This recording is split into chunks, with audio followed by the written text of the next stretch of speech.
तो आज की वीडियो में हम बात करेंगे कि हमें इंश्योरेंस लेते समय, कार के लिए इंश्योरेंस लेते समय किन किन बातों का ध्यान रखना चाहिए और हमें कहां से लेना चाहिए। ऑनलाइन लेना सही रहेगा या ऑफलाइन ज़्यादा बेटर पड़ेगा, एजेंट से लें या तो कार डीलर से लें, किससे लें। तो आइए जानते हैं आज की इस वीडियो में। तो जैसा कि मैंने बताया कि आज की वीडियो में हम बात करेंगे कि कार इंश्योरेंस हमें कहां से लेना चाहिए, क्योंकि आँख मूंद के कार इंश्योरेंस लेना भी एक बड़ी परेशानी का सबक बन सकता है आपके लिए। और साथ ही साथ ऐसा भी नहीं है कि आपको जहाँ दिख रहा है कि हाँ यहाँ पे सस्ता दिख रहा है मुझे पैकेज तो मैं यहाँ से ले लूँ, तो ऐसा नहीं है। हर चीज़ देख परख के ही करें कार इंश्योरेंस लेते समय, तो ही ज़्यादा सेफ़ जोन में आप रहेंगे। जैसे कि ऐसा नहीं है कि आपको यहाँ पे सस्ता मिल रहा है तो वहाँ पे चले जाएं, वहाँ पे महंगा मिल रहा है तो उसको छोड़ दें।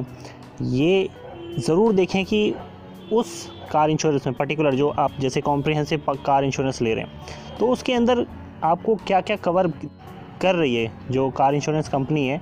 अगर वो कम दाम में दे रही है तो क्या वो सब कुछ कवर कर रही है जो इससे पहले जो आप कार कंपनी से इंश्योरेंस ले रखे थे, जो थोड़ा महंगा पड़ रहा था 1-2 हज़ार रुपये, उतना सब कवर कर रही है।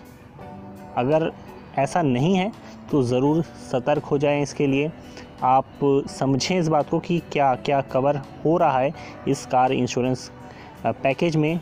हाँ, कंपैरिजन सेम होना चाहिए। ऐसा नहीं है कि यहाँ पे आप थर्ड पार्टी का कंपैरिजन कॉम्प्रिहेंसिव से करें तो वो तो सही नहीं रहेगा। और ऑनलाइन लें ऑफ़लाइन लें, देखिए इसमें कोई दो राय नहीं है कि आपको ऑनलाइन सस्ता मिल जाता है, और अगर आप कार डीलर से लेते हैं तो थोड़ा महंगा मिलता है, और आप इंश्योरेंस कंपनी से सीधा इंश्योरेंस लेते हैं तो आपको थोड़ा सस्ता पड़ जाता है। तो ये कार डीलर से लेना मैं सेफ़ कहूँगा, और थोड़ा महंगा ज़रूर पड़ता है पर आप सेफ़ इस तरह से रहते हैं कि आपको पता रहता है। जैसे कि आपने नई कार ली और उस टाइम पे आपको पता नहीं है कि मेरा जो सर्विस स्टेशन है, ऑथराइज सर्विस सेंटर है, वो किस इंश्योरेंस कंपनी से टाई अप है उसका। तो आपने अगर कार डीलर से ले लिया तो आपको उसी का कार इंश्योरेंस मिलेगा, उसी कंपनी का इंश्योरेंस मिलेगा जिससे आपके ऑथराइज सर्विस सेंटर का टाई अप होगा। पर अगर आप रैंडमली किसी को भी चूज़ करके आप ऑनलाइन ले लेते हैं, आजकल जैसे लोग करते हैं, या आप डायरेक्ट किसी कंपनी से ले लेते हैं, तो आपको बाद में चल के थोड़ी परेशानी आ सकती है। पर ऐसा नहीं है कि आपको पैसा नहीं मिलेगा, आपका पैसा कहीं अटक जाएगा। पैसा तब भी मिलेगा पर घूम फिर के मिलेगा। तो मैंने इस चीज़ को देखने परखने के लिए खुद इस चीज़ का टेस्ट किया। इससे पहले काफ़ी समय से मेरे कोई जानने वाले दोस्त थे जो कह रहे थे कि हमारे कंपनी से आप इंश्योरेंस लीजिए, तो मैं बोला चलो ठीक है, उनसे भी ट्राई करते हैं। और वो अच्छा खासा मार्जिन भी पड़ रहा था। जो मेरा रिलायंस का कार इंश्योरेंस था उससे काफ़ी ज़्यादा सस्ता पड़ रहा था ये कार इंश्योरेंस। तो मैंने बोला कि चलो देखते हैं, ट्राई करते हैं। सुंदरम कार ऑटोमोबाइल इंश्योरेंस जो था ये मैंने ट्राई किया, और कम से कम 3 से 4 हज़ार रुपये मुझे सस्ता पड़ा। जब मैंने ले लिया तो उसके बाद मैं क्लेम के लिए गया। क्लेम के लिए जब गया मैं सर्विस सेंटर पे, ऑथराइज सर्विस सेंटर पे, तो वहाँ पे उनने जैसे ही मेरा पेपर देखे इंश्योरेंस के, तो उनने हाथ खड़ा कर दिया। मतलब उन्होंने बोला ठीक है हो तो जाएगा, पर हमको पहले कॉल करके इनके एजेंट को इन्फॉर्म करना होगा, उनको बुलाना होगा, या तो आप इन्फॉर्म करिए, आप बुलाइए क्लेम के लिए।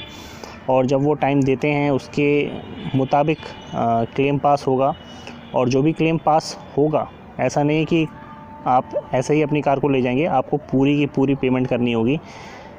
और पेमेंट करने के बाद ही आप अपनी कार को यहाँ से ले जा सकते हैं। उसके बाद आपको और प्रोसेस करने होंगे, आपको जाना होगा इंश्योरेंस कंपनी में। वहाँ पे आपको बिल वगैरह जो भी हम देंगे और जो भी आपने पे किया होगा वो वहाँ पे जमा करना होगा, कुछ फॉर्म वगैरह फिल करने होंगे, और तब जाके आपको घुमा फिरा के वो पैसा आपको रिटर्न आएगा आपके अकाउंट में।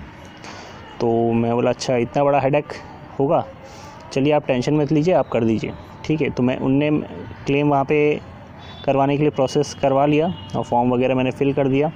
मैं घर आया, मैंने इंश्योरेंस कंपनी से बात की कॉल पे, जिनने मुझे इंश्योरेंस दिलवाया था उनसे बात की, और कुछ बात करने के बाद, वो मैं वीडियो के आखिरी में बताऊंगा, वापस जब मुझे गाड़ी अपनी लेने जाना था तो मैं गया वहाँ पे, और उसके बाद उनने मुझे पेपर्स वगैरह दिखाए और साइन करवाए और मेरी कार उस टाइम पे तैयार थी।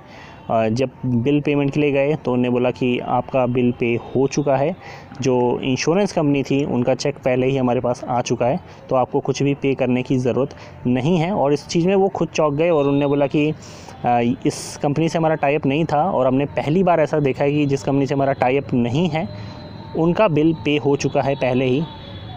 तो शायद आपकी कोई जान पहचान रही होगी कंपनी में, इस वजह से हुआ है ये, और या तो कुछ और बात रही होगी, पर नॉर्मली हमने ये कभी नहीं देखा कि बिना टाई अप की कंपनी का पहले ही बिल पे हो गया है।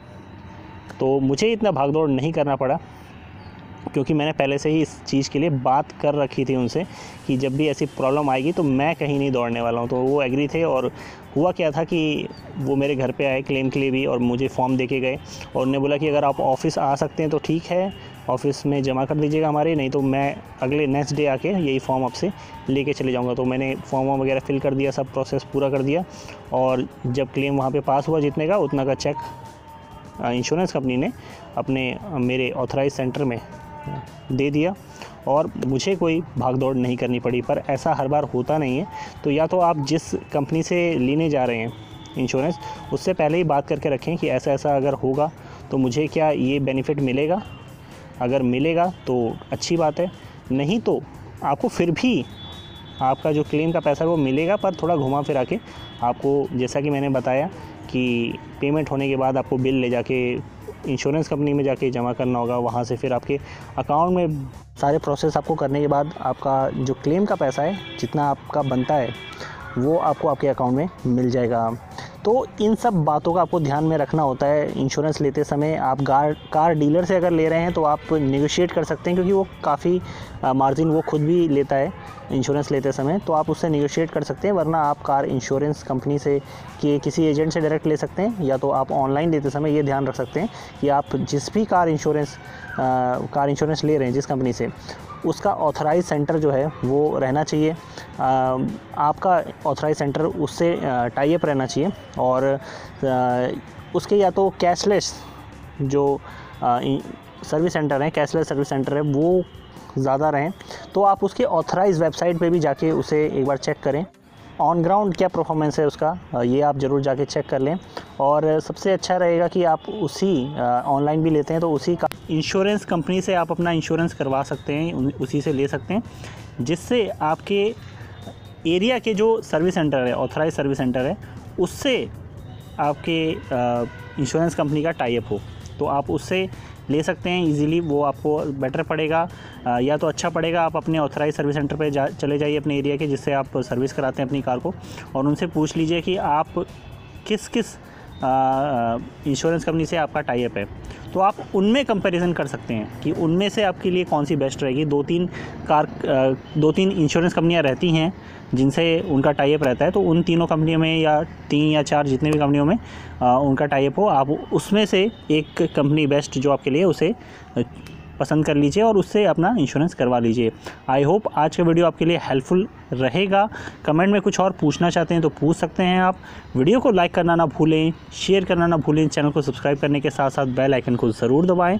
आज की वीडियो में इतना ही, अगले टॉपिक के साथ फिर मिलते हैं, तब तक के लिए गुड बाय, अपना ख्याल रखिए।